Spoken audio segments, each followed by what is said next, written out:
गरीबी पे मजाक मत उठाइएगा बाबू, कि समय है, सब चीज याद रखता है, भूलता नहीं है किसी का। याद रखिएगा, जो आज गरीब है जरूरी नहीं कि कल भी गरीब रहे। बचपना अगर गरीबी में बीता है तो कोई दुख की बात नहीं है। जब बाप का बुढ़ापा अगर गरीबी में बीत गया तो धिक्कार है। भले हमने खिलौनों की गलियों से अपने रास्ते बदले हो, लेकिन बाप अपना कोई रास्ता न बदला।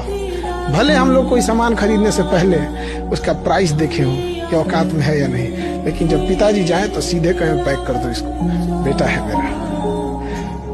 बुखार लगा हो तो इंतजार किए हो, अपने से उतर जाएगा, लेकिन बाप का इलाज अगर अमेरिका जाना हो तो अगले दिन सोचना ना पड़े। भगवान बहुत समझदार है। ये कहते हैं लोग कि नरक और स्वर्ग मरने के बाद भोगेंगे, यहीं भोग के जाएंगे। आप किसी के साथ भलाई कीजिए, तुरंत आपको कुछ लाभ हो जाएगा, सब इंसान सुधर जाएगा। आप भलाई आज कीजिएगा तो 5 साल 7 साल बाद उसका फल मिलता है। एक आदमी गया था मस्जिद में नमाज पढ़ने और खुदा से गुस्सिया के कहा, इतनी दुआ मांगता हूँ तू कबूल क्यों नहीं करता है? खुदा ने कहा कि तेरे गुनाहों का भी तो सजा मैं तुरंत नहीं देता हूँ। जब तुम गुनाह करता है तो सजा कौन सा हम तुमको तुरंत दे देते हैं?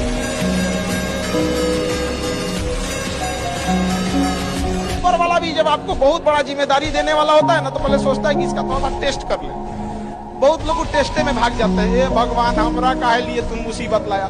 चीजों से घबराना नहीं चाहिए किसी को। जिसके जिसके जीवन में कठिनाई आ रही है, आप समझिए कि आप एक सही रास्ते पे जा रहे हैं, क्योंकि वही रास्ता सफलता का है। और अगर आपके जीवन में कठिनाई नहीं आ रही है, आप गलत रास्ते पे हैं, क्योंकि सफलता का रास्ता बहुत कठिन होता है।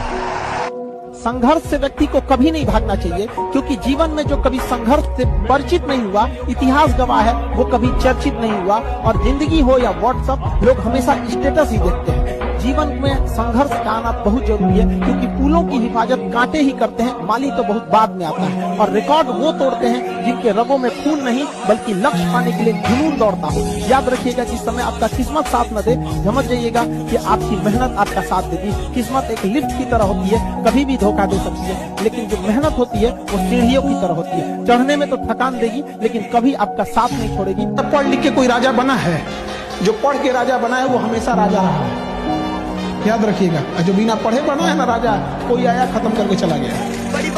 तो पढ़े लिखे लोग के लिए परेशान है। याद रखिएगा, अगर आपको दूर तक मंजिल पे जाना है तो विवर्तन छोड़ना पड़ेगा, इधर उधर का डिफ्लेक्शन छोड़ना पड़ेगा, तब जाके आप अपनी कामयाबी पर दूर तक पहुंचेंगे। लेकिन आपको चाहिए इधर भी देखना है, इधर भी देखना है, ना हो तो नहीं होगा। You have to live better for the best. अगर हीरे की तलाश है तो सोना को छोड़ना पड़ेगा। इंसान प्रेम मोहब्बत से इस बात से डरता है ना कि मेरे पास उस हैसियत के कपड़े नहीं है, खर्चा करवा देगी। हाँ, क्योंकि जब पैंट बड़े होने पे ढीला होता है ना, तो पीछे से सिलाई खोल के जब उसका कमर चौड़ा किया जाता है ना, दाग बच जाता है।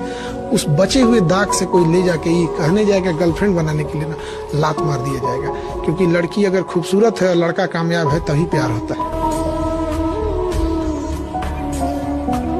जिन्ना ने देश लिया उससे ज्यादा खतरनाक था कि जिस तरीके से उसने देश लिया। और जब देश आजाद हो गया, जो मतलब विभाजन हो गया, तो मुस्लिम लीग ने कहा कि हमें अपना मुल्क मिल गया। तो उसने डांटा था मुस्लिम लीग को और कहा था कि इतिहास याद रखेगा, मुस्लिम लीग ने देश अलग नहीं किया, जिन्ना के ताकत से देश अलग हुआ। और गुजरातियों को अंडर एस्टिमेट नहीं करना चाहिए। जिन्ना भी गुजरात के थे, बहुत तेज दिमाग के होते। जीना भाई ठक्कर, मतलब वो ठक्कर जाति से था, मुस्लिम नहीं था जिन्ना। उसके दादाजी मुस्लिम नहीं थे। जेना भाई ठक्कर थे, ठक्कर जाति से। मछली का व्यापार करते थे, तो शाकाहारी लोगों ने उन्हें बाहर कर दिया, भागो यहाँ से। तो मुंजा भाई ठक्कर का बेटा हुआ जेना भाई ठक्कर, और जेना भाई ठक्कर का बेटा हुआ मोहम्मद अली जिन्ना, और ये इस्लाम धर्म अपनाया था।